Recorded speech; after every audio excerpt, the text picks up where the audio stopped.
Democracy and the market economy both have serious problems that need to be met, solved, but at the same time, they should be seen as important steps forward in the history of civilization, which I will shortly explain. Hi, I'm Andy Schmuckler. I call my life's work a better human story. Better in that I claim that it gives a more valid picture of what has happened to our species, the civilization creating species, and better also in that I believe that this perspective will help us improve the civilization we have and help us survive on this planet as a going concern, as opposed to the path to self-destruction, which is clearly threatening. I will shortly be reading to you a piece that appears in the newspapers as an op-ed. I live in a rural part of Virginia, and the newspapers that published me in the district where I ran for Congress back in 2012 as a Democratic nominee in a 2-to-1 Republican district. Most of my op-eds are messages to the conservatives, trying, without, I don't make claims about how much impact I have, to get people who are intelligent to see what's clearly true, and to get people who I have experienced as basically good people to align themselves with positive forces and not negative forces. This piece is in a different category for the most part. This is just something I really wanted to say because it emerges out of my larger work about the human story, which is about identifying the forces at work in the human world, including especially the more destructive forces that need to be overcome if we're going to have a decent and humane future, or maybe any future at all. Nonetheless, you'll see that there are a few things that I slip in here that are of that message to the conservative sort. Also, the fact that I'm here praising America's maybe two most essential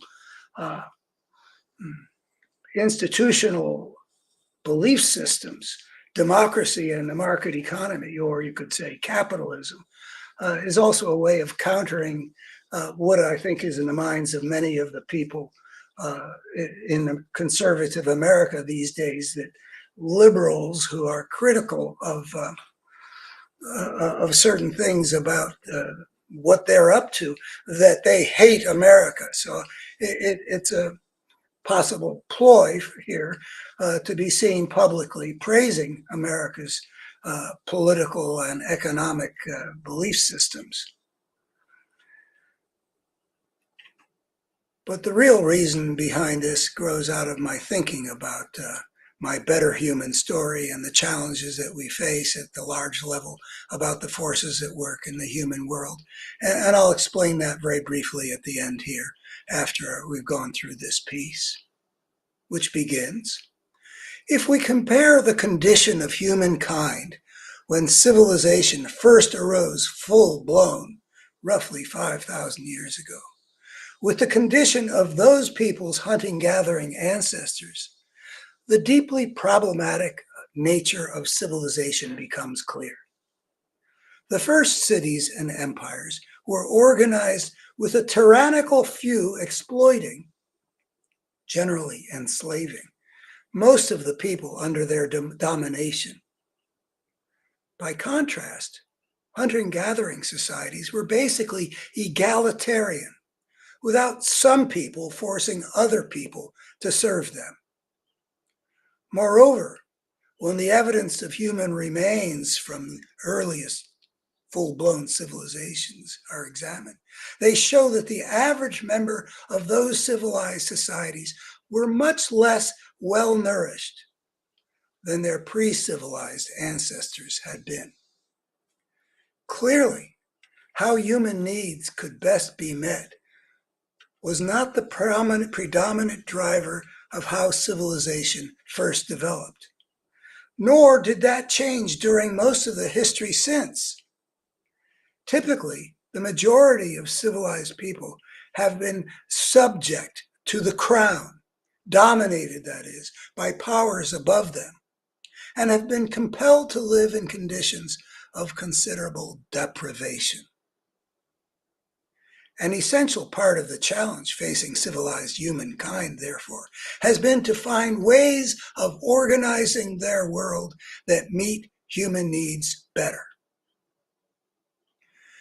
In recent centuries, the emergence of two such ways of organizing societies, one in the realm of power, which is to say politics, and one in the realm of human economy, have done much to address this challenge. The political breakthrough was democracy, putting power in the hands of the people, making the power of the state an instrument for the people to serve their purposes. That was fueled by some revolution in people's sense of what's right. For example, that the pursuit of happiness is a God-given right. Another essential component involved in structural design. So America's founders drew up a constitution, laying down the rules by which conflicts would be resolved, by the rule of law, not by raw power.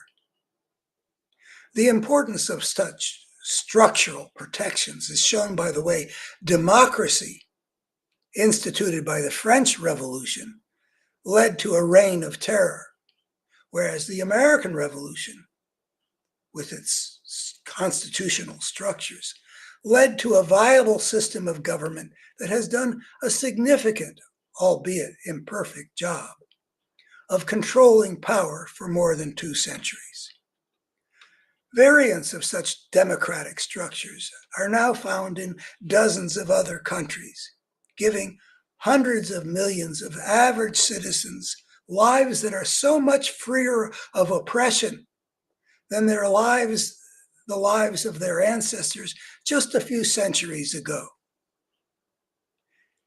Anyone who understands how meaningful a breakthrough democracy has been should recognize the folly of supporting any political force that would dismantle that constitutional system with its rule of law and reinstate the old bad political order where the ruler at the top has unchecked powers and where the law is something to which even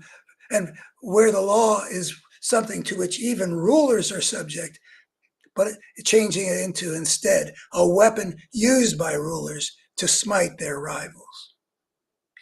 That's one of the parts here that's, again, a message to the conservatives, who I see poised in America right now to lend their support to the old bad political order where the ruler at the top has unchecked powers. The second major breakthrough in the ordering of human civilization has been the adoption of a free market, that is, an economic system allowing people the liberty to gain wealth through honest exchanges, which replaced the age-old economic system where wealth went to those with the power to take from others. The market system, capitalism, harnesses the desire of people to better their own material circumstances, to get them to act in ways that enrich the society as a whole. People get enriched by providing what other people want. The market's drive to expand wealth eventually put more and more money into the hands of average people, enabling them to meet a wide spectrum of their needs and desires. By generating more wealth and providing consumers with the means to pursue their own happiness, the market economy has enabled several billion people now alive on this planet to have a much wider range of choices and live a materially more satisfying life than the people who lived in pre-modern civilized societies. The market, however, is not perfect. As I've written here, meaning where this op-ed in the newspapers, where this op-ed is appearing, in a previous piece titled "The Market as a Power System," the market has important blind spots.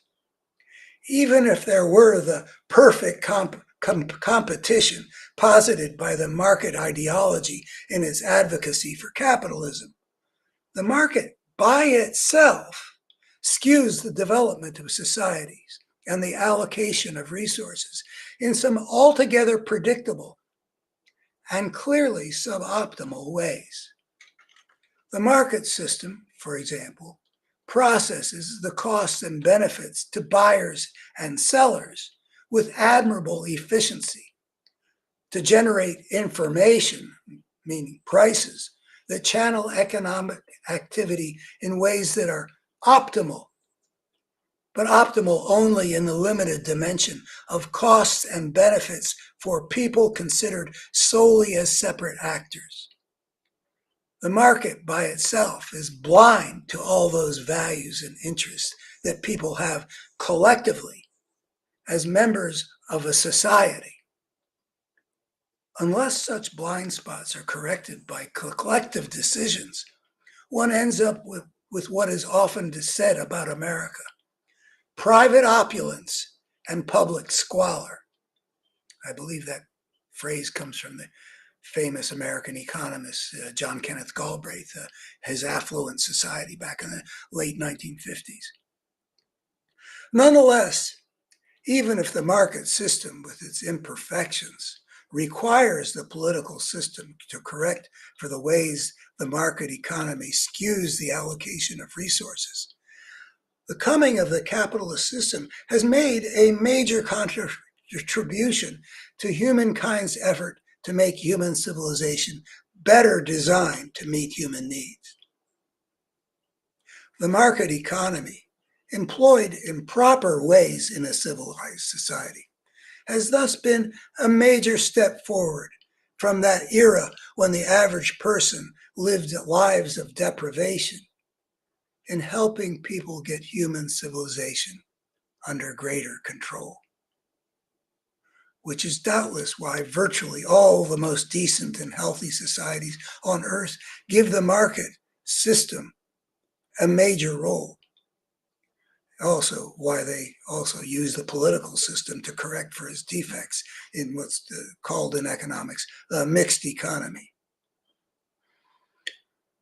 I have a book which talks about the problems of the market economy. Maybe I should show that book. It's The Illusion of Choice: How the Market Economy Shapes Our Destiny, which is about the difficulties that are created when the market's blind spots are not adequately corrected for. And I only mention one of the social atoms versus how our needs and interests as parts of greater wholes. So the critique of the market economy is what I spent more time doing in my development of the analysis of the forces at work in the human world and the corrections we need to make to come to a better, more humane, more viable human future. But here, I wanted to acknowledge that we really do have things pretty good by the standards of the history of the last 5,000 years. And one of the reasons why I got thinking about this in my own process is that I've been trying since I came up with the idea in that book, The Parable of Tribes, the problem of power in social evolution. And I'll show you that book next. I've been trying to persuade people that civilization has been a fundamentally problematic thing, that the rise of civilization inevitably unleashes destructive forces and that we need to understand those destructive forces and what it is that has shaped those the evolution of our civilized societies much better if we're going to bring the destructive forces under control. I've and I've been thinking about how difficult I have found it to convey that to the audiences that I've ever had. Educated, pretty well educated for the most part, members of American society to some extent, elsewhere in the affluent democratic world. And one of the things that I eventually came up with is the people I'm able to talk with are among the most privileged people in the history of civilization. We're freer than people have generally been. We are materially better off than anybody, groups of people, not including necessarily the aristocratic fraction of 1% before the French Revolution or the Russian, the aristocracies, the nobility. We are freer and richer. And so I'm trying to sell a warning about civilization being out of control to a large extent, are needing to see the forces that are at work that are destructive, that inevitably arose with civilization, selling it to people who have it pretty good. I've got it pretty good.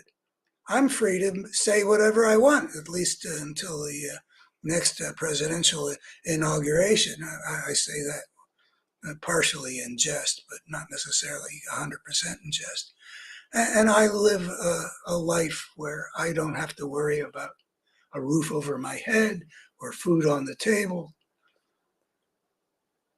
And so I got thinking about, well, we did make some important breakthroughs, and the people I'm talking to about the out of control nature of civilization, since we first stepped onto the path of civilization 10,000 years ago, things have been unfolding in a predictable way, which has not been sufficiently dictated by human needs and is not a reflection of human nature. One of the things that I believe can be irrefutably shown is that the ugliness we see in the human world around us and the ugliness we can see in human history is not human nature writ large. One of the obstacles is I'm talking to people who have it really rather good and who have not had the top-down oppression and the enforced material poverty that has been the lot of so many people in the history of civilization. So that got me thinking about this, and that's why I felt a need to write this thing.